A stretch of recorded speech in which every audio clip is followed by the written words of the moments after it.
Hello everyone, my name is Nicholas Costin, and I would like to welcome you to my presentation.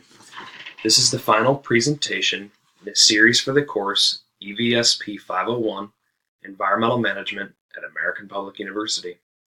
Today's date is September 9th, 2018.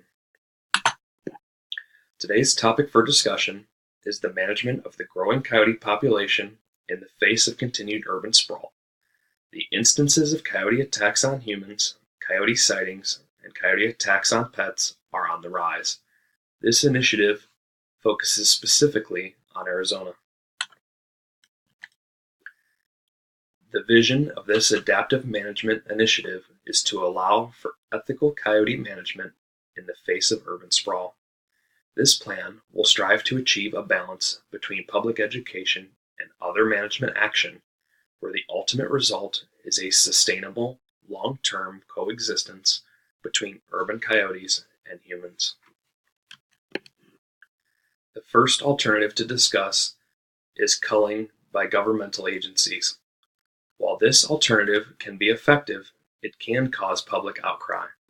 Some groups may disagree with outright killing of coyotes by public agencies, and this can become very public. A few years ago, the National Park Service utilized this alternative for the management of deer in Washington, D.C. It became a bit of a media outcry, and several news articles were published in regards to this.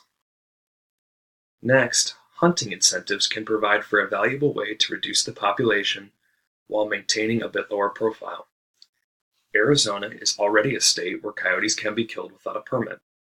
Taking this one step further may prove successful. Pay can be offered to hunters in exchange for each animal that is killed.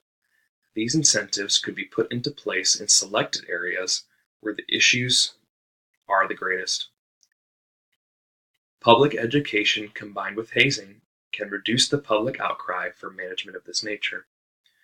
Stakeholder groups can be involved every step of the way in educating the public on making areas unattractive for coyotes, and they can also educate on efforts to haze coyotes to keep them out of an area. The selected alternative is a combination of alternatives 2 and 3 as previously discussed. Hunting incentives can provide the targeted removal necessary in problem areas. In addition to selective removal, education regarding efforts to selectively remove coyotes may provide for better cooperation from the public. Additional education on how to haze animals can reduce interactions. Also, people will learn how to keep their areas unattractive to coyotes and reduce interaction as well. Both removal and education have been proven as an effective solution elsewhere. The measures of success are based upon the Adaptive Management U.S. Department of the Interior Technical Guide. We must first identify specific criteria to measure success in order to determine if a plan is successful overall. The first measure for success is to determine that stakeholders have been actively involved in the process. This can be measured by stakeholder input and attendance at period review intervals.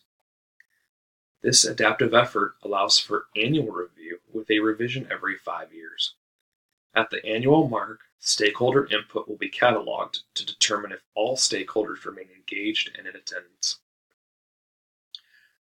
Next, a determination needs to be made if progress has been made towards objectives. We are aiming for 10% reductions in the number of domestic pet losses, the number of coyotes in the wild and urban interface, and a reduction in the instances of human-coyote interactions. If progress is made towards these objectives, we can consider them successful. Success is also measured by the use of adjustments or adaptations to the conditions based upon the results. We plan to tag coyotes and survey the public in order to determine success. If assessment of monitoring results reveals that the plan can be improved, improvements will be made. The last measure of success is that our implementation is legal. All applicable local, state, and federal laws will be reviewed. An action of this nature with federal entity participation would likely trigger a review under NEPA, and a corresponding EIS will be completed. Here are the references for this presentation. Thank you for your attendance.